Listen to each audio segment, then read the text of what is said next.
ಕಾವೇರಿ ಕಿಚ್ಚು ಆಗಸ್ಟ್ 13ರಂದು ಕರ್ನಾಟಕ ಬಂದ್. ಜೀವ ಕನ್ನಡ, ದೇಹ ಕನ್ನಡ, ಬಾಳು ಕನ್ನಡ ನನ್ನದೆಂದೋನೆ ನಮ್ಮ ನಿದ್ದಿರೆ ಕದಿಯುತ್ತಿದ್ದರೆ ಸಹಿಸು ನೀನಲ್ಲ. ಕೆಂಪು ಹಳದಿ ಬಾವುಟಕ್ಕೆ ನೀನೆ ತಾನೇ ಬಾಹುದಂಡ, ನಿನ್ನ ಯುದ್ಧ ಸತ್ಯ ಶುದ್ಧ ನಡೆಸೋಲಿಲ್ಲ. ರಾಜ್ಯದಲ್ಲಿ ಕಾವೇರಿ ಕಿಚ್ಚು ದಿನದಿಂದ ದಿನಕ್ಕೆ ಹೆಚ್ಚಾಗುತ್ತಿದೆ. ತಮಿಳುನಾಡಿಗೆ ನೀರು ಬಿಡುಗಡೆ ವಿರೋಧಿಸಿ ಕಾವೇರಿ ಜಲಾನಯನ ಪ್ರದೇಶದಲ್ಲಿ ಹೋರಾಟ ತೀವ್ರಗೊಂಡಿದೆ. ನಮ್ಮ ನೀರು ನಮ್ಮ ಹಕ್ಕು ಘೋಷಣೆಯಡಿ ಬಿಜೆಪಿ ನಾಯಕರು ಪಕ್ಷದ ರಾಜ್ಯಾಧ್ಯಕ್ಷ ಬಿವೈ ವಿಜಯೇಂದ್ರ ನೇತೃತ್ವದಲ್ಲಿ ಮಂಡ್ಯ ಜಿಲ್ಲೆಯ ಕೆಆರ್ಎಸ್ ಜಲಾಶಯದ ಬಳಿ ಇಂದು ಬೃಹತ್ ಪ್ರತಿಭಟನೆ ನಡೆಸಿದರು. ಈ ಸಂದರ್ಭದಲ್ಲಿ ಬಿಜೆಪಿ ಸಂಸದೀಯ ಮಂಡಳಿ ಸದಸ್ಯ ಬಿಎಸ್ ಯಡಿಯೂರಪ್ಪ, ವಿಧಾನಮಂಡಲದ ಉಭಯ ಸದನಗಳ ವಿರೋಧ ಪಕ್ಷದ ನಾಯಕರಾದ ಆರ್ ಅಶೋಕ, ಛಲವಾದಿ ನಾರಾಯಣಸ್ವಾಮಿ, ಮಾಜಿ ಸಂಸದರಾದ ಸುಮಲತಾ ಅಂಬರೀಶ್, ಪಕ್ಷದ ನಾಯಕರಾದ ಸಿಟಿ ರವಿ, ಎನ್ ಮಹೇಶ್, ಶ್ರೀವತ್ಸ ಸೇರಿದಂತೆ ಹಲವು ನಾಯಕರು ಉಪಸ್ಥಿತರಿದ್ದರು. ಇದೇ ವೇಳೆ ಪ್ರತಿಭಟನಾ ನಿರತ ಬಿಜೆಪಿ ನಾಯಕರನ್ನು ಪೊಲೀಸರು ವಶಕ್ಕೆ ಪಡೆದರು. ಇದಕ್ಕೂ ಮುನ್ನ ಬಿಎಸ್ ಯಡಿಯೂರಪ್ಪ, ರಾಜ್ಯದಲ್ಲಿ ಮಳೆ ಬಾರದೆ ಕುಡಿಯುವ ನೀರಿಗೆ ಸಮಸ್ಯೆ ಎದುರಾಗಿದೆ. ಹೀಗಿರುವಾಗ ಮುಖ್ಯಮಂತ್ರಿ ಡಿಕೆ ಶಿವಕುಮಾರ್ ರಾಜ್ಯದ ಜನರ ಹಿತವನ್ನು ಕಡೆಗಣಿಸಿದ್ದಾರೆ, ಇದು ಸರಿಯಲ್ಲ ಎಂದರು. ರಾಜ್ಯದ ಸುತ್ತಮುತ್ತ ಇರುವಂತಹ ಈ ಸಂದರ್ಭದಲ್ಲಿ ಬರುವಂತಹ ದಿವಸಗಳಲ್ಲಿ ಮಳೆ ಬರದೇ ಇದ್ರೆ ಕುಡಿಯುವ ನೀರಿನ ಹಾಹಾಕಾರ ಆಗುತ್ತೆ. ಅದಕ್ಕೆ ಯಾರು ಜವಾಬ್ದಾರಿ? ಈ ರಾಜ್ಯದ ಮುಖ್ಯಮಂತ್ರಿಗಳು ಕೇಳಕ್ಕೆ ಇಚ್ಛೆ ಪಡ್ತೇನೆ.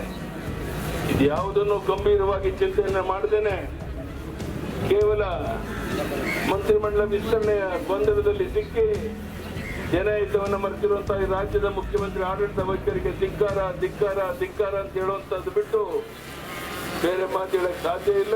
ವಿಜಯೇಂದ್ರ, ಕಾಂಗ್ರೆಸ್ ನೇತೃತ್ವದ ರಾಜ್ಯ ಸರ್ಕಾರ ರೈತರನ್ನು ನಿರ್ಲಕ್ಷ್ಯ ಮಾಡಿದೆ. ಈ ಬಾರಿ ಮಳೆ ಬರುವುದು ಕಡಿಮೆ ಎನ್ನುವ ಮಾಹಿತಿ ಇದ್ದರೂ ಏಪ್ರಿಲ್ ಮೇ ತಿಂಗಳಲ್ಲಿ ಅಗತ್ಯ ಮುನ್ನೆಚ್ಚರಿಕೆ ಕೈಗೊಳ್ಳದೇ ಇರುವುದೇ ಸಮಸ್ಯೆಗೆ ಕಾರಣ ಎಂದರು. ಆರ್ ಅಶೋಕ, ಮಳೆ ನಂಬಿಕೊಂಡು ಬೆಳೆ ಬೆಳೆಯಬೇಡಿ ಎಂದು ರಾಜ್ಯ ಸರ್ಕಾರ ರೈತರಿಗೆ ಸಲಹೆ ನೀಡಿದೆ. ಆದರೆ ಬರಗಾಲದಿಂದ ತತ್ತರಿಸುವ ರೈತರಿಗೆ ಯಾವುದೇ ಪರಿಹಾರ ನೀಡಿಲ್ಲ. ಈ ಸಂಬಂಧ ಕೇಂದ್ರಕ್ಕೂ ವರದಿ ಸಲ್ಲಿಸಿಲ್ಲ. ರೈತರು ಗುಳೆ ಹೋಗುವ ಪರಿಸ್ಥಿತಿ ನಿರ್ಮಾಣವಾಗಿದೆ. ಕೂಡಲೇ ಸರ್ಕಾರ ರೈತರ ಹಿತ ಕಾಪಾಡಲು ಅಗತ್ಯ ಕ್ರಮ ಕೈಗೊಳ್ಳಬೇಕು ಎಂದರು. ಛಲವಾದಿ ನಾರಾಯಣಸ್ವಾಮಿ, 145 ವರ್ಷಗಳ ಇತಿಹಾಸದಲ್ಲಿ ಮೊದಲ ಬಾರಿಗೆ ಶಿಂಷಾದಲ್ಲಿ ನೀರಿಲ್ಲದೆ ವಿದ್ಯುತ್ ಉತ್ಪಾದನೆ ಮಾಡಲು ಸಾಧ್ಯವಾಗಿಲ್ಲ. ಹೀಗಿರುವಾಗ ಕಾವೇರಿ ನೀರು ನಿರ್ವಹಣಾ ಸಮಿತಿಗೆ ರಾಜ್ಯ ತನ್ನ ಸಮರ್ಥವಾದ ವಾದ ಮಂಡಿಸಲು ವಿಫಲವಾಗಿದೆ ಎಂದು ಹೇಳಿದರು. ಸುಮಲತಾ ಅಂಬರೀಶ್, ರೈತರ ಹಿತ ಕಾಪಾಡಲು ರಾಜ್ಯ ಸರ್ಕಾರಕ್ಕೆ ಸಾಧ್ಯವಾಗಿಲ್ಲ. ಹಾಲಿ ಜಲಾಶಯದಲ್ಲಿರುವ ನೀರು ಉಳಿಸಿಕೊಳ್ಳಲು ಸಾಧ್ಯವಾಗದ ಸರ್ಕಾರ ಹೊಸ ಜಲಾಶಯ ಕಟ್ಟಲು ಮುಂದಾಗಿದೆ. ಇದು ಹಾಸ್ಯಾಸ್ಪದ ಎಂದರು. ಮತ್ತೊಂದೆಡೆ ತಮಿಳುನಾಡಿಗೆ ನೀರು ಬಿಡುಗಡೆ ವಿರೋಧಿಸಿ ಕನ್ನಡಪರ ಸಂಘಟನೆಗಳು ಆಗಸ್ಟ್ 13ರಂದು ಕರ್ನಾಟಕ ಬಂದ್ಗೆ ಕರೆ ನೀಡಿವೆ. ಈ ಬಂದ್ಗೆ ಕನ್ನಡ ಚಲನಚಿತ್ರೋದ್ಯಮ, ರೈತ, ದಲಿತ ಪರ ಸಂಘಟನೆಗಳು ಬೆಂಬಲ ನೀಡಿವೆ ಎಂದು ಕನ್ನಡ ಚಳವಳಿ ಹೋರಾಟಗಾರ ವಾಟಾಳ್ ನಾಗರಾಜ್ ಹೇಳಿದ್ದಾರೆ. ಕರ್ನಾಟಕ ಬಂದ್ ಬೆಳಗ್ಗೆ 6ರಿಂದ ಸಂಜೆ 6ರವರೆಗೆ ಅಖಂಡ ಕರ್ನಾಟಕ ಬಂದ್. ಕರ್ನಾಟಕ ರಾಜ್ಯದ ಪ್ರತಿಯೊಬ್ಬ ಕನ್ನಡಿಗರು ಕೈ ಮುಗಿದು ಕೇಳ್ತೇನೆ, ಯಾರು ಇದಕ್ಕೆ ವಿರೋಧ ಮಾಡಬೇಡಿ, ನೈತಿಕ ಬೆಂಬಲ ಅಂತ ಹೇಳಬೇಡಿ. ಆದರೆ ಬಂದ್ ಬೇಡ ಎಂದು ಮುಖ್ಯಮಂತ್ರಿ ಮನವಿ ಮಾಡಿದ್ದಾರೆ.